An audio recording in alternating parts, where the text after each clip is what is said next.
दिवसांची पोलीस कोठडी खरातला देण्यात आली। या 5 दिवसांमध्ये आता पोलिसांकडून एसआयटी कडून कसा तपास केला जातो हे पाहणे महत्त्वाचं असणार आहे। शेतकऱ्यांचे रस्ते बंद केले। आम्ही आता त्याला एक जनतेचा जो आवाज आहे तो आम्ही त्याच्या कानाखाली देणार आहोत। आम्ही ती संधी शोधतो। चला आपण जर बघितलं तर न्यायालयाच्या आवारात या ठिकाणी पोलिसांकडून एका व्यक्तीला पकडण्यात आलेला आहे, ताब्यात घेण्यात आलेला आहे।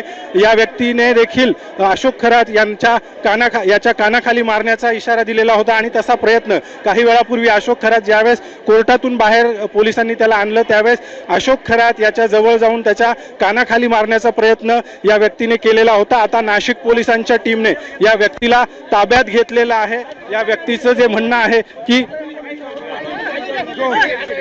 कैप्टन खरात है जिसने 1 साल पहले एक पत्रकार ने आवाज उठाई थी, उसकी बातमी आई थी। उसके बाद अगर पुलिस ने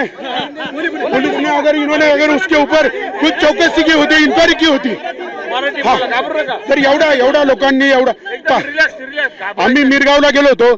आम्ही तिथल्या नागरिकांना प्रत्येक घराघरात जाऊन भेटलो। दिवसभर मी मिरगाव मध्ये होतो। आम्ही तिथे पाहिलं लोक इतके दहशतीमध्ये आहे। का दहशतीत आहे? तिथे जे मंत्री संत्री येत होते, मोठे मोठे अधिकारी येत होते, तक्रार द्यायची कोणाकडे, भांडायचं कोणाकडे? त्यात एका पत्रकाराने हिंमत केली, पेपरला बातमी छापली, तर त्याच्यावरच खंडणीचा गुन्हा दाखल झाला। अरे तेव्हापासून नाही, आता आमची मागणी अशी होती काय हे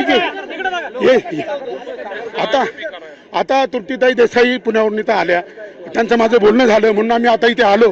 तर आमचं एकच म्हणणं होतं की जनतेचा जो संताप आहे, गोरगरीब महिला त्यांचं त्यांनी शोषण केलं, भावनांशी खेळला, कुणीतरी दुःख आहे, कष्ट आहे, कुटुंबामध्ये कटकट आहे म्हणून त्याच्याकडे जात होते आणि तो त्याचा फायदा घेऊन त्यांचं लैंगिक शोषण करत होता।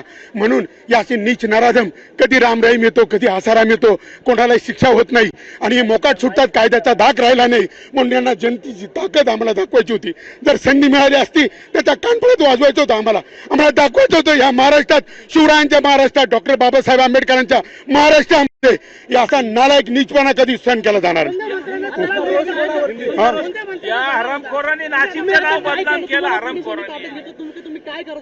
नाही। आता आम्ही फक्त त्याला त्याच्या जवळ जाऊन जर आम्हाला संधी मिळाली असती तर आम्ही त्याच्या कानाखाली जाणार होतो, एवढं।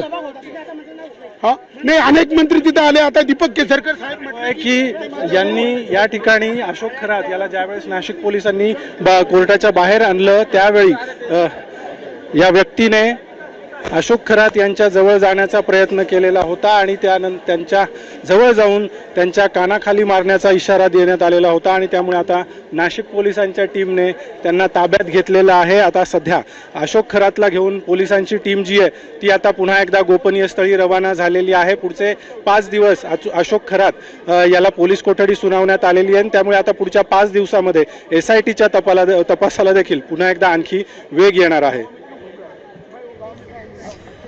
नक्कीच आपण पाहतोय अभिजित, ज्या व्यक्तीने हे आरोप केलेले आहेत ती व्यक्ती नेमकी कोण आहे, त्या संदर्भात काही माहिती मिळू शकली आहे का?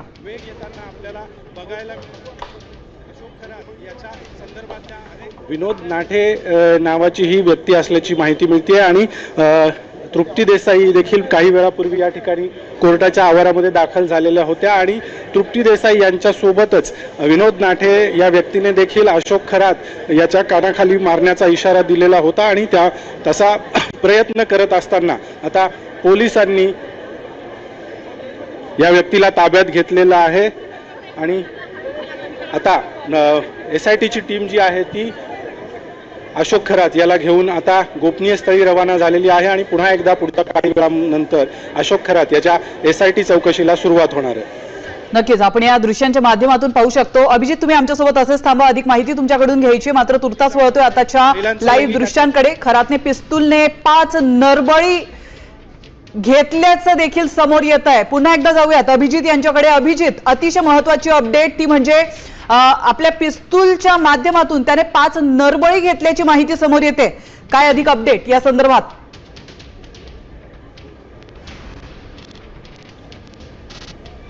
प्राची, अशोक खरात याला ज्यावेळी पोलिसांनी अटक केली त्याच्या दुसऱ्याच दिवशी नाशिक पोलिसांच्या पथकानं मिरगावच्या त्याच्या फार्म हाऊसवर छापा टाकलेला होता आणि त्या छाप्यामध्ये पोलिसांना एक पिस्तूल आढळून आलेलं त्यामध्ये 3 वापरलेली काडतुसं होती, तर जवळपास 20 ते 21 काडतुसं जिवंत काडतुसं सापडलेली होती आणि त्या दृष्टीने देखील पोलिसांना या सगळ्या संदर्भाचा तपास करत असताना याच पिस्तुलाच्या सहाय्याने अशोक खरात याने 5 नरबळी दिल्याचा संशय व्यक्त करण्यात आलेला होता आणि त्या अनुषंगाने देखील आता SITच्या टीमला या सगळ्या प्रकरणाचा तपास करायचा आहे. त्यामुळे ज्यावेळेस सरकारी वकिलांनी युक्तिवाद मांडला त्यावेळेस ही देखील बाब त्या ठिकाणी मांडण्यात आलेली होती की जे पिस्तूल अशोक खरात याच्याकडे सापडलंय त्यामध्ये 3 वापरलेली काडतुसं सापडलेली आहे, तर 20 जिवंत काडतुसं होती आणि या पिस्तुलाच्या माध्यमातून अशोक खरातने 5 जणांचा नरबळी दिल्याचा SITच्या टीमला संशय आहे आणि त्या अनुषंगानेच आता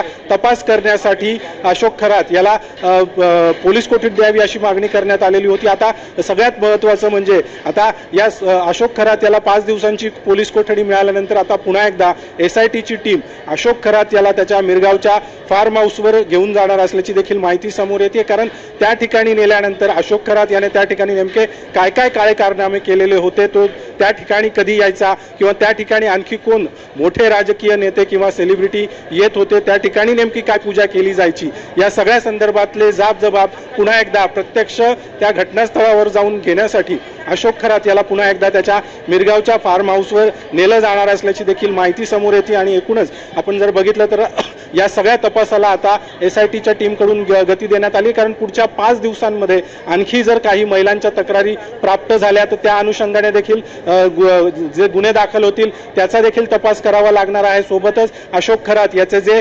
वेगवेगळे काळे कारनामे आहेत त्याच्या संपत्तीच्या संदर्भात ते असतील, त्याच्या शिवनिका संस्थान जे आहे त्या संदर्भातले काही महत्त्वाचे दस्तावेज असतील, या सगळ्या संदर्भामध्ये SITला तपास करायचा आहे. आणि त्यामुळेच आता अशोक खरात याची 5 दिवसांची पोलीस कोठडी मिळाल्यानंतर आता सगळ्यात महत्त्वाचं म्हणजे या सगळ्या संदर्भातले महत्त्वाचे पुरावे त्याचे जबाब घेण्याचं आव्हान आता SIT समोर असणार आहे. आणि त्यामुळेच आता पुढच्या 5 दिवसांमध्ये SIT कडून कशा पद्धतीने तपास केला जातोय हे पाहणं महत्त्वाचं असणार आहे.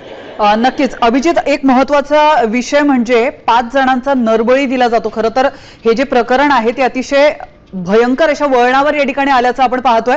5 जणांचा नरबळी दिला जातो. हे पीडित कुटुंब नेमकं कोण असू शकतं, या संदर्भात आधी काही तक्रारी आलेल्या आहेत का, त्या संदर्भात काही अधिक माहिती मिळू शकली आहे का?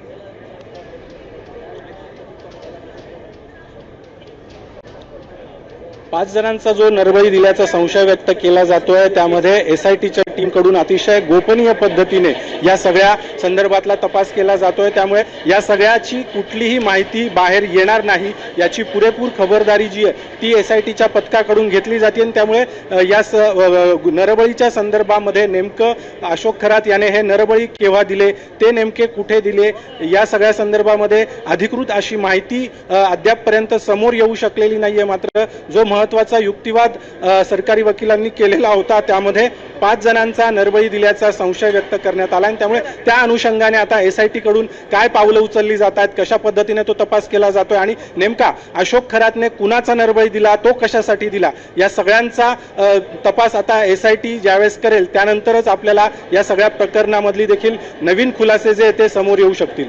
प्राची, अभिजित, आपण पाहतोय खरं तर भयंकर असे प्रकरण समोर येत आहेत. सकाळच्या सर्व सोशल मीडिया प्लॅटफॉर्मला लाईक, फॉलो आणि सबस्क्राईब करा. तसंच सर्व नोटिफिकेशनसाठी बेल आयकॉन प्रेस करायला विसरू नका.